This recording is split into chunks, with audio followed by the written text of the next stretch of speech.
शिवम त्यागी जी, अगर आप तक आवाज पहुंच रही है, आप बांटने की बात कर रहे हैं। आपने विपक्ष पे आरोप लगा दिया कि समाज को बांटने की कोशिश की जा रही है जातीय बांट पे, लेकिन यही बीजेपी है ना जिसने यूपी में 80 बनाम 20 का नारा दिया था। यही बीजेपी है ना जो हिंदुत्व का कार्ड खेलती है। वो जाति के नाम पे खेल रहे हैं, आप धर्म के नाम पे खेल रहे हैं।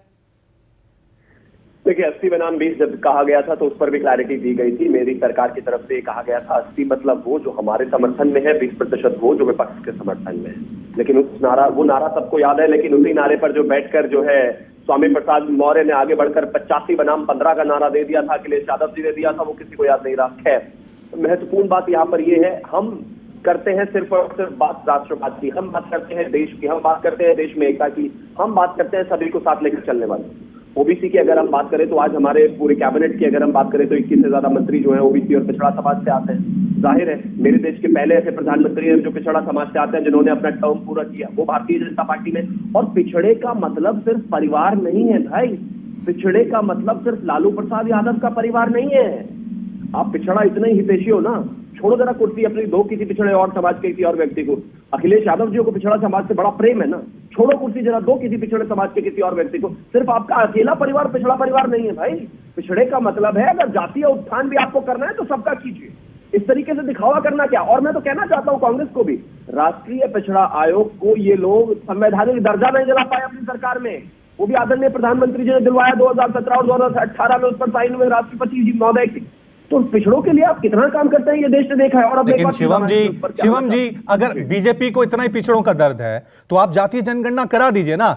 आधिकारिक तौर से जनगणना का जो अधिकार है वो तो केंद्र सरकार के पास है, ये राज्य सरकारें दे रही हैं आंकड़े जिनको आप कह रहे हैं कि सारे फर्जी आंकड़े हैं। भाई आप करा दीजिए, इस देश में किस जाति के लोग कितने ऊपर उठे हैं, इस जाति में किस जाति के लोग कितने नीचे हैं, आप एक आंकड़ा दे दीजिए। 10 साल में आप जातीय जनगणना तो दूर, आप जो नॉर्मल जनगणना होती है 10 से 11 साल में, वो भी नहीं करा पाए।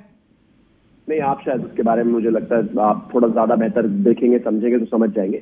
2021 में जब कोरोना के समय पे सारी चीजें हुई थी तो कोर्ट में ये मामला गया था। कोर्ट ने कहा था क्योंकि महामारी थी, पिछले 400 साल के इतिहास में इतनी बड़ी महामारी कभी नहीं आई है, इस वजह से इस देश में सेंसस नहीं हो पाया और आने वाले समय में जब भी सेंसस होगा उसके साथ सारी जनगणना, जातीय जनगणना बाय डिफॉल्ट ही होनी है।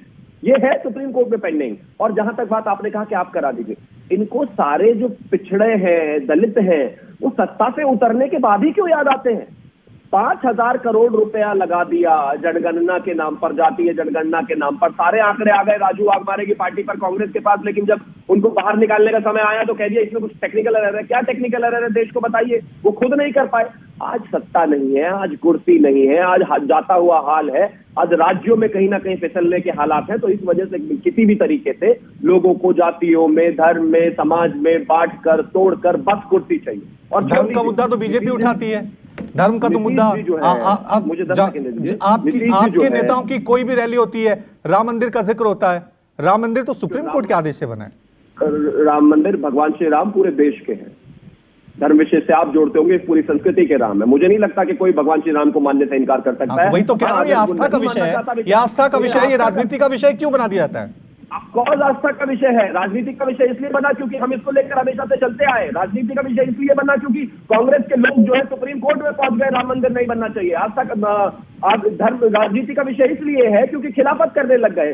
राजनीति का विषय इसलिए है क्योंकि राम सेतु को मानने से इनकार करने लगे। राजनीति का विषय इसलिए है, लेकिन राजनीति का विषय इसलिए भी है, राजनीति का विषय इसलिए भी है शिवम जी कि लोग अभी महंगाई 180 रुपए अरहर की दाल खरीद रहे हैं, लोग अभी 170 रुपए सरसों का तेल खरीद रहे हैं, 100 रुपए का ऊपर पेट्रोल खरीद रहे हैं। जब ये मुद्दे हावी होंगे तो फिर आप धर्म का मुद्दा ले आइए, इसलिए भी राजनीति का विषय है कि आपको लगता है कि ये मुद्दे जनता को नहीं पता या जनता तक नहीं है। आपको लगता है जनता उसके बाद भी अगर भारतीय जनता पार्टी को वोट देती है तो वो नहीं देख पाते हैं। हाँ। आपको लगता है कि जितनी ये महंगाई है, हम महंगाई पर भी बात करने के लिए तैयार है। आइए महंगाई पर बात कीजिए, आइए बेरोजगारी पर बात कीजिए, हर राज्य दर राज्य बात कीजिए। आइए राजस्थान से ही शुरुआत कर देते हैं।